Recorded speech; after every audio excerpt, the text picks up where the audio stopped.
व्यवस्था परिवर्तन गर्ने क्रममा इमर्जेन्सी लगायो भने सफल हुन्छ। कुराकानी गर्दा राष्ट्रपति विद्यादेवी भण्डारीकै पनि अब पछिल्लो समयमा चाहिँ उनको पाइलाहरू छ ठिकै देखिया छन्। अब कसरी गरे हुन्छन् उनलाई सल्लाह दिने कस्ता छन्। अब उनले राखेका वरिपरिका टोलीहरू सल्लाहकारहरू पहिलेदेखि अहिलेसम्म राखेका त कति न्यारो माइन्डेड खालका मान्छेहरू राखेका छन् भन्नेले नै देखाउँछ फेरि उनी फेल खान्छन् होला। तर समग्रमा उनी निकटका मान्छेहरू अरू पनि छन्, राजनीतिविदमा पनि छन्, त्यहाँसित सल्लाह गरेर केही कदम लियो भने सफल हुनसक्छ। तर अन्तिम लक्ष्य चाहिँ राज संस्था फर्किने गरी भयो भने मात्र, नत्र पनि फेल खाँदैन। यसलाई त राजा चाहिएर छ अनि यो भनेछन् भन्न म डराउनेवालै छैन। 10 वर्षदेखि 12 वर्षदेखि यो भन्दै आएको, लेख्दै आएको, बोल्दै आएको, कति गाली यसमा यसलाई नरुचाउने त हुन्छ नि, कोही फाइदा पुर्याएका बिचौलियाहरू कोही लठुवाहरू हुन्छ नि त। अब उनीहरूलाई मन पर्दैन अनि गाली आउँछ, त्यो गाली थाम्न सक्ने थेक्न सक्ने गरी बोल्या हो यो त। अनि त्यो बाहेक त विकल्पै छैन। नत्र एउटा राज संस्था एउटा राखेर अनि बाउ राजा भयो भने उनीहरूका सन्तान स्वतः फेरि युवराज हुने, युवराज पछि उनीहरू राजा भएपछि फेरि नवयुवराज हुने भन्ने त मैले जानेको छैन र मै पढाइदिन्छु, यिनीहरूभन्दा राम्रो निबन्ध लेखिदिन्छु, अहिले नै पनि बुलन्द लेखिदिन्छु, जति पनि जानेको छु होइन।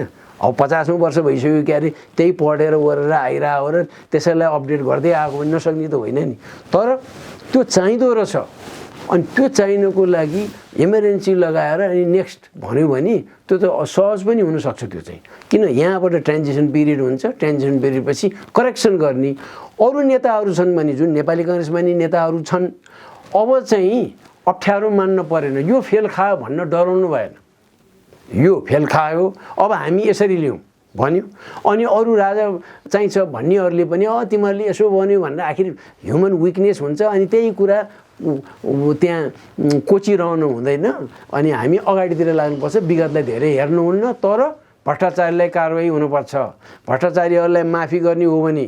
अनि अनकन्स्टिट्युसनल काम, इलिगल काम कुनै नेताले गरेर छ भनेदेखि तिनीहरूलाई कारवाही हुनुपर्छ, तर विधिपूर्वक, सक्षम, निर्भीक, निष्पक्ष व्यक्तिका टोलीहरू वा प्यानलबाट त्यस्तो किसिमको कमिसन बनाएर अध्ययन गर्नुपर्छ। होइन भनेदेखि गणतन्त्रै ठिक, देश मुलुक जहाँ डुबे पनि सबै जनताले चाहिँ राज संस्था चाहिन्छ भन्ने हो भने राख्छन्, नभए राख्दैनन्। हामीले घुर्की लाएर इख्याएर दङ्ग्याएर आएर यो चाहिँ आउनु पर्यो भन्ने होइन। अनि यिनीहरू बदनामीतिर मात्र गएको हुन्छन्। यो चाहिँ उनलाई पनि थाहा छ। उनले त मैसँग कुरा गरेका थिए यो 62 सालतिर नै, किनभने यो CIA यिनीहरूको पोलिसी नै थियो 60s मा बनाएको।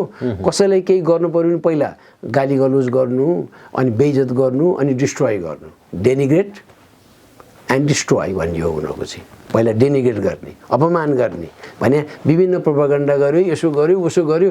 अब अरूलाई भन्न पर्यो भने ल व्यापार गर न, उनी त व्यापारी हुन् भनेर खुब भच्याउनु खोज्छ नि। व्यापारी हुन् न भनेछन्। अब गर्न नहुने काम रहेछ भने गर्न दिनुहुन्न, रहेछ भने व्यापारी हो भन्यो भने अब कोही चाहिँ उहाँ म पहिला हलो जोतेर बसिरहेको थिएँ, यसो गरेको थिएँ भनेर केपी ओलीले भनिरहेको छ। राज संस्थाको पक्षमा एक प्रकारको सकारात्मक माहौल बन्दैछ, अलिकति नजिकिँदैछ समय, त्यसरी बुझौँ। अनि यो त पक्कै हो, अहिलेको जस्तो माहौल छँदै थिएन र अब चाहिँ दिनदिनै यो आनुपातिक हिसाबमा बढ्छ। खालि के कसरी यो निष्कर्ष निस्किन्छ र कुन रूपमा, न रक्तपात हुन्छ कि ढुङ्गामुढा बढी हुन्छ कि ठुलो विद्रोह हुन्छ कि यो भन्न कसैले पनि सकेकै छैनन्। तर केही अपरझट कसैले सोध्दै नसोचेको घटना घट्यो भने एउटा, होइन भने आन्दोलनबाटै हो, स्ट्रिट आन्दोलनबाटै हो, र जति ढिला भयो नेपाली काङ्ग्रेस र अहिलेका मूलधारमा रहेका अन्य वामपन्थी दलहरूलाई चाहिँ असर पर्छ, एकदम असर पर्छ। र अर्को कुरो चाहिँ अब आउने सरकारमा त्यहाँ तय भएको छैन राम्ररी कस्तो सरकार बन्ने, कस्तो लिडरसिप हुनुपर्छ, कति समयलाई मिनिमम हुनुपर्छ। यो त ट्रान्जिसन गभर्मेन्ट हुन्छ अब आयो भने, त्यति सजिलो छैन। सबजना पहिले यहाँ राल चुहाएर बसिया छन्, मुख मिटाएर बसिया छन्, हाम्रो नेतृत्वमा हुनुपर्छ भनेर।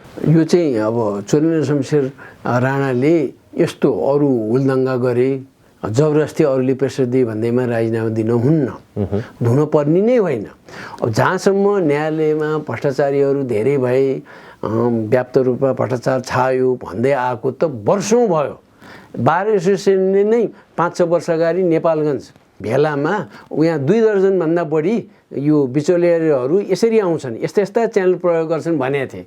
अहिलेसम्म के हेरेर बस्या त? त्यो बेला नि उठाएन यिनीहरूले अहिले राजनीतिकरण गरे यसको।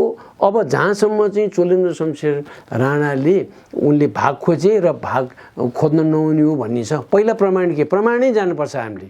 मैले कहीँ मुद्दा गरेँ भने यही वकिलहरू आउँछन् दुईतिर, एउटाले मेरो समर्थनमा, एउटा विपक्षमा, अर्को मेरो उहाँ वादी वा प्रतिवादी अर्को हुन्छ, यसरी आउँछन्।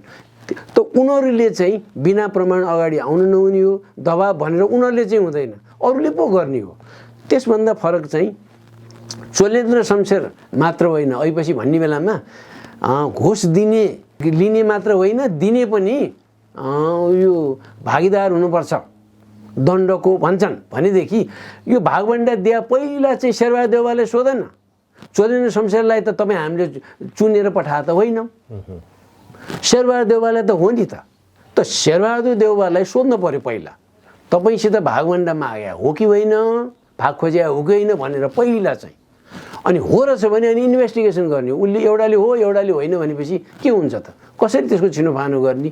त्यसमा आउँछ। दोस्रो, यदि शेरबहादुर देउवाले त्यो भागभण्डा गरेको हो भनेदेखि उनले मैले गरे हो र मेरो यो गल्ती भयो भनेर राजीनामा दिनुपर्छ। अनि अर्कै खालको प्रेसर हुन्छ, त्यो पनि दिन नसक्ने। हामीले चुनेर पठाएको प्रतिनिधि चाहिँ उहाँ रागो चाहिँ हिँड्ने, अनि चुन्दै नचुने मान्छेले राजीनामा म किन माग्छु? म त माग्दिनँ। कि प्रमाण नै लियो, कहीँ छ टेप गरेर मात्र पनि हुँदैन, भिजुअल पनि चाहिन्छ। टेप गरे भयो भने त हाम्रो ऋषि धमाला पत्रकारलाई उहाँ किडन्यापिङ केसमा यही प्रहरीले गरे होइन, ओ भोइस सबै सुनाएको थियो। आखिर होइन भन्ने भयो, पछि होइन भने पनि कति दुःख दिँदो रहेछन् त यिनीहरू भने किडन्यापिङ केसमा चाहिँ। भन्दाखेरि हामी त्यसमा जानुहुन्न, प्रमाण नभइकन अगाडि जाने धेरैलाई मनमा चाहिँ लाग्यो भनेदेखि पहिला प्रधानमन्त्रीसितै माग्नुपर्छ राजीनामा। यो हो नै भनेदेखि त्यो नमागिकन चाहिँ हुँदैन। अब न्यायालय त अब त्यसै खस्किसकेका थियो। यहाँ भ्रष्टाचार छ प्रशस्त, न्यायालयका विभिन्न निकायमा विभिन्न तहमा भन्ने। अहिले झन् विभिन्न नेताहरूले भनेपछि, विभिन्न अगुवाहरूले भनेपछि आम जनतामा त न्यायालय खतमै रहेछ भन्ने हुन्छ। घर घरमा कुरा गर्दा ऊ मात्र हो र फलानु पनि हो, फलानु हो नि भन्थेन्, भन्दै हुन्। र फेरि दोहोऱ्याउँछु, यही बार एसोसिएसनले 5-6 वर्ष अगाडि नेपालगञ्जबाट 2 दर्जनभन्दा बढी छन् भ्रष्टाचार गर्ने च्यानलहरू भनेपछि कहिलेदेखि रहेछन्, उहिलेदेखि रहेछ, कायम भइरहेछ। तर मुद्दा चाहिँ कहिले उठाएनन्। यिनीहरूले किन नउठायो हो भनेदेखि यिनीहरू सबै बार एसोसिएसनका अधिकांश प्रायः सबैजना राजनीतिक दलको सिफारिसमा उनीहरू प्यानल बनाएर चुनाव जित्दै आएका हुन् यिनीहरू चाहिँ बार एसोसिएसन जस्तो ठाउँमा। अनि अब यिनीहरूको पनि हरेक किसिमको हुन्छ। न्यायाधीशहरू कसरी बनाए योभन्दा अगाडि किन बोलेनन्? अब न्यायाधीशहरूले शपथ ग्रहण गर्ने बित्तिकै पहिला उहाँ दलको कार्यालयमै गएर फेरि स्वास्थ्य गर्न गए, यो त सबैलाई थाहा छ। तिनीहरू विरुद्ध किन कुरा उठाउँदैनन्? अहिले पनि उठाए हुन्छ, केही पनि नगर्ने। त्यस कारणले अब एउटा कमजोरले अर्को कमजोरलाई भने, एउटाले कमजोरी बोकिरहेछ भने आफै गलत बाटो अपनाउँदै आएका वकिलहरूले गलत नीति अपनाउँदै आएका न्यायाधीशहरूमाथि लान्छना लगाइरहेछन्। के कसो हो त यसरी नै हेर्ने हो। तर आमरण असन भयो भने कसैले एउटा मुद्दा गर्ला, म पनि आमरण असन गर्छु भनेर आमरण गरे हुन्छ। तर यसमा त मिल्दैन, त्यही गर्दैमा चाहिँ कसैले यो। अनि कतिले चाहिँ सहज हुन्छ यस्तो हो भन्यो भने, मेरो एक रोपनी जग्गा यहाँ छिमेकीमा मेरो होला, सबले चाहिँ तपाईँले यो दिनु पऱ्यो, हामीलाई यहाँ पार्किङ चाहियो, तपाईँले दिनै पऱ्यो भनेर मलाई सारा टोलीले आँखा तरे नदिन्जेल प्रेसर गरे भनेदेखि मैले दिने, म किन दिन्छु? र उनले यो दियो भने उनले गल्ती काम गरेर छ, गल्ती काम रहेछ भनेदेखि उनी त भाग्ने भए, पेन्सन खाने भए उनी त। हामी पो खाँदैन, तपाईँ पेन्सन खानु न, म खान्न। उनी त पेन्सन खाने भए चोलेन्द्रले, त्यसै छोड्नुहुन्छ? त्यसै भए त्यसरी हो भने त्यो त मिलेन नि त, गल्ती भयो अरे। अब एउटा चाहिँ हो, त्यसमा ठिक बेठिक भन्ने नहुँदो रहेछ, निर्मम हुँदो रहेछ प्रजातान्त्रिक प्रक्रिया। ल्याऊ महाअभियोग लगाऊ संसदमा, हटाऊ, यी दलहरू जसले चाहिँ आमरण अनसन गरेका छन् तिनीहरू त एउटा दलको सदस्य हुन्, तिनीहरूकै सिफारिसमा यिनीहरू 12 जनका पदाधिकारी भए हुन्। त उनीहरूलाई नै तिमीहरू उकास, तीबाट महाअभियोग लगाऊ र नि हटाइदियो। यो लामो कुरै भएन, कसैले अनुसन पनि बस्नु परेन, हामी जस्ताले केही बोल्न पनि परेनन्, मुखमा बुझो लाग्यो। यो त जननिर्वाचित प्रतिनिधिहरूको अखडाबाट भने संसदलाई भने हो आफूले त है। अब संसदबाट महाअभियोग लगाएपछि उनी आउट, पेन्सन पनि रोकिन्छ, सबै थोक रोकिन्छ, सक्यो। यही नै हो, त्यहाँनिर अन्त्य ठाउँमा जानु पर्दैन। अहिलेको परिस्थिति हेर्दाखेरि चाहिँ राजनीतिक दलहरू कार्यपालिका विशेष गरी प्रधान न्यायाधीश चोलेन्द्र शमशेरको पक्षमै देखिन्छ। खालि उनको विरुद्धमा भएका चाहिँ न्यायालयका मानिसहरू, नेपाल बार एसोसिएसन, पूर्व न्यायाधीशहरू अहिले अदालतभित्र जस्तो प्रकारको समस्या देखिएको छ न्यायालयभित्र, त्यसको तत्कालै समाधानको लागि उहाँले राजीनामा दिनुपर्छ भन्ने जे प्रसङ्गहरू मागहरू उठान भइरहेका छन्, यसमा केही त्यस्तो कनेक्सन केही देखिन्छ तपाईँले यसो हेर्दाखेरि? एउटा त योभन्दा अगाडिका न्यायाधीशहरूमा पनि त्यसै आएका होइनन् नि। सुशीला कार्कीको विरुद्ध पनि त उहाँ महाअभियोग लगाउनलाई के गर्यो भन्ने हामीले थाहा पाएकै हो। कल्याण श्रेष्ठ विरुद्ध के कुरा आएको हामी नबिर्स्यौँ, आएकै थियो होइन, नआएको त होइन नि त। त्यसैले अहिले पनि भाग खोजिया सुनेको छु। अब हो होइन हामीले पनि त त्यहाँ पुष्टि नगरिकन त कसरी भन्ने, न त कति वरिष्ठ अधिवक्ता बन्नको लागि पनि यसैमा आइरहेछन्। कतिको मुद्दा पहिला सफल भएन, त्यो च्यानलमध्ये उनीहरूले दिएको च्यानलमध्ये कसरी भ्रष्टाचारी कार्य गतिविधि हुन्छ अदालतमा भन्दाखेरि त्यसभित्र आछन्। वकिलहरू पनि छन् कति ठाउँमा बिचौलिया भएर हिँडेका उनीहरू। त्यहाँ कतिको मुद्दा मिलेन होला, कतिको मुद्दा हेर्दैनन् होला न्यायाधीशहरूले, कतिले यो फलानु आयो भने अब यो हुन्छ भन्ने ठाने होलान्, इत्यादि छ त्यो। अनि त्यस कारणले तलैदेखि असर, अब त फलानु प्रधान न्यायाधीश हुन्छ, त्यसपछि फलानु अहिले चाँडो खाली भयो भने उच्च अदालतबाट फेरि अर्को आइपुग्छ, इत्यादि हिसाब गरेर बसेका छन्। यो कहिले यो उठाएनन्, यो जम्मैलाई चिया खायो भने त सबैले कुरा उठाउँछन् यो चाहिँ है। एउटा प्रधान न्यायाधीश जुन अहिले नाममै आइसकेका छैनन्, अस्ति त आएको थिए, उनले नै भने मैले सुनेको थिएँ धेरै अगाडि उच्च अदालतको उनी न्यायाधीश हुँदाखेरि, मुख्य न्यायाधीश हुँदाखेरि, अनि 3-4वटा वकिल भएको थिए, म पत्रकार पनि छुटुक्क पुगेका थिएँ। अनि उनले बुझ्नुभयो वकिल साहब भनेर एकजनाले भनेको थिए, यो घुस खानीमा मैले घुस खा हुँ, गु खा त होइन नि, घुस खा हुँ भने उनले। अनि त्यो चेम्बरमा भने अब यहाँ चिया खाइरहेको बेलामा बाहिर उता एन्टी रुममा भएको त्यो भने चाहिँ के रहेछ पछि कुरा बुझ्दा भने जित्नेसँगको मुद्दा खाएको हो पैसा, हार्नेसँगको खा होइन भनेर रहेछ। प्रधान न्यायाधीश भएपछि त एकदमै है भने यही यस्ता किसिमका विकृति प्रशस्त छन्। त्यसै यो न्याय प्रणाली भने त के हो, देखिन पनि पर्छ भन्ने छ नि त। देखिनलाई चाहिँ कोही माइनोरिटीमा पढ्यो भने के गर्ने, सबले कराए थाल ठटायो अनि छोड्न पर्ने त त्यसमै। मैले अघि एक्जाम्पल दिइहालेँ, यहाँ पार्किङ लट बनाउनु पर्यो, तपाईँको 1 रुपैयाँ जग्गा मेरो त छैन, त्यसको त्यत्रो भए त हैसियतै अर्को हुन्थ्यो। त्यो तपाईँको जग्गामा चाहिँ पार्किङ लट बनाउनु पर्यो, सारा टोलीको लागि सहिलो हुन्छ, ल्याउ भन्दै पनि मैले दिनुपर्ने। प्रधानमन्त्री भएपछि अबको छवि चाहिँ फरक होला कि त? एकचोटि होइन, 2 चोटि होइन, 3 चोटि होइन, 4 चोटि होइन, 5औँ चोटि हुँदा अब अहिले संविधान पनि अर्को आछ, व्यवस्थै फरक छ, सबै दिक्क भएको बेलामा अलिकति मात्र गऱ्यो भने आशा बढ्छ मान्छेमा।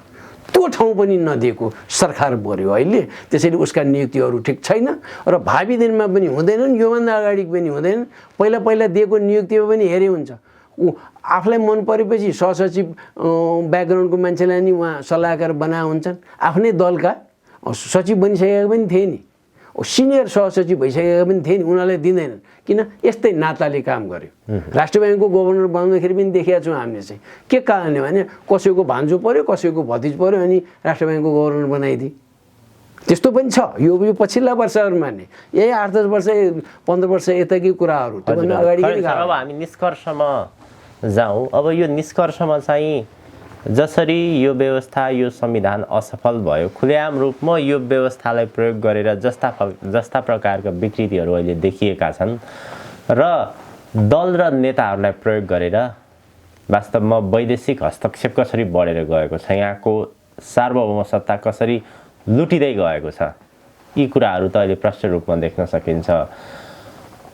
अब न्यायालयको कुरा गर्ने हो भने न्यायालयभित्र नै वकिलहरू कुटाकुट गर्न थालेका छन्। परिस्थिति यस्तो चरम अवस्थामा पुगेको छ। अहिलेको नेपालको अवस्था भन्ने हो भने चाहिँ इमर्जेन्सी लगाउनु पर्ने, तत्काल सङ्कटकाल घोषणा गर्नुपर्ने, तत्काल राष्ट्रपति शासन घोषणा गर्नुपर्ने भन्ने प्रकारको आवाजहरू पनि उठिरहेको छ। सङ्कटकाल लगाउनु पर्ने हो कि होइन, त्यो बाटोतर्फ जाने सम्भावना कति रहन्छ? अब यो त आँटकै कुरा आयो, जानुपर्ने त पक्कै हो। अहिले पनि नगएपछि त यदि व्यवस्था जोगाउने भन्ने आशा र इच्छा छ भने राष्ट्रपतिले त त्यहाँतिर लाग्नुपर्ने हो। राष्ट्रपतिले अब म आफै चाहिँ यही व्यवस्था अन्तर्गत त्यस किसिमको इमर्जेन्सी लगायो भने फेल खान्छ। स्टेट अफ इमर्जेन्सी सफल हुँदैन। व्यवस्था परिवर्तन गर्ने क्रममा इमर्जेन्सी लगायो भने सफल हुन्छ, नत्र हुँदैन। अब कुराकानी गर्दा राष्ट्रपति विद्यादेवी भण्डारीकै पनि अब पछिल्लो समयमा चाहिँ पहिला त पुरा दलीय राष्ट्रपति नै हुनुहुने, यसमा त हामीले कुरा फेर्नै हुन्न। आज पछिल्लोचोटि जे काम गर्यो त्यसलाई मात्र लिने हुन्न हामी चाहिँ। अब पहिला त उनको गलतै हो। पछिल्ला केही महिना यता उनको पाइलाहरू चाहिँ ठिकै देखिया छन्। अब कसरी गरे हुन्छन् उनलाई सल्लाह दिने कस्ता छन्। अब उनले राखेका वरिपरिका टोलीहरू सल्लाहकारहरू पहिलेदेखि अहिलेसम्म राखेका त कति न्यारो माइन्डेड खालका मान्छेहरू राखेका छन् भन्नेले नै देखाउँछ फेरि उनी फेल खान्छन् होला। तर समग्रमा उनी निकटका मान्छेहरू अरू पनि छन्, राजनीतिविदमा पनि छन्, त्यहाँसित सल्लाह गरेर केही कदम लियो भने सफल हुनसक्छ। तर अन्तिम लक्ष्य चाहिँ राज संस्था फर्किने गरी भयो भने मात्र, नत्र पनि फेल खाँदैन।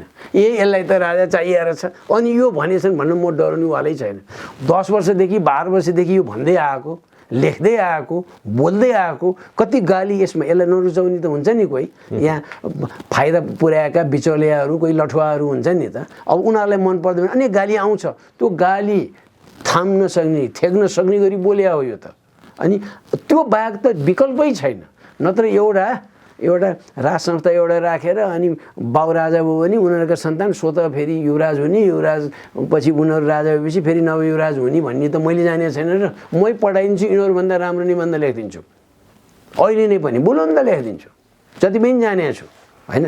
अब 50औं वर्ष भइसक्यो क्यारे त्यही पढेर ओरेर आइरहेको हो र त्यसैलाई अपडेट गर्दै आएको पनि नसक्ने त होइन नि। तर त्यो चाहिँदो रहेछ। अनि त्यो चाहिनको लागि इमर्जेन्सी लगाएर अनि नेक्स्ट भन्यो भने त्यो त सहज पनि हुनसक्छ। त्यो चाहिँ किन यहाँबाट ट्रान्जिसन पिरियड हुन्छ, ट्रान्जिसन पिरियडपछि करेक्सन गर्ने अरू नेताहरू छन् भने, जुन नेपाली काङ्ग्रेसमा नि नेताहरू छन्, अब चाहिँ अप्ठ्यारो मान्न परेन। यो फेल खायो भन्न डराउनु भएन। यो फेल खायो अब हामी यसरी लियौँ भन्यो अनि अरू राजा चाहिन्छ भन्नेहरूले पनि तिमीहरूले यसो भन्यो भनेर आखिर ह्युमन विकनेस हुन्छ। अनि त्यही कुरा त्यहाँ कोचिरहनु हुँदैन। अनि हामी अगाडितिर लाग्नुपर्छ। विगतलाई धेरै हेर्नुहुन्न, तर भ्रष्टाचारीलाई कारवाही हुनुपर्छ। भ्रष्टाचारीहरूलाई माफी गर्ने हो भने अनि अनकन्स्टिट्युसनल काम, इलिगल काम कुनै नेताले गरेर छ भनेदेखि तिनीहरूलाई कारवाही हुनुपर्छ। तर विधिपूर्वक, सक्षम, निर्भीक, निष्पक्ष व्यक्तिका टोलीहरू वा प्यानलबाट त्यस्तो किसिमको कमिसन बनाएर अध्ययन गर्नुपर्छ। होइन भनेदेखि गणतन्त्रै ठिक, देश मुलुक जहाँ डुबे पनि।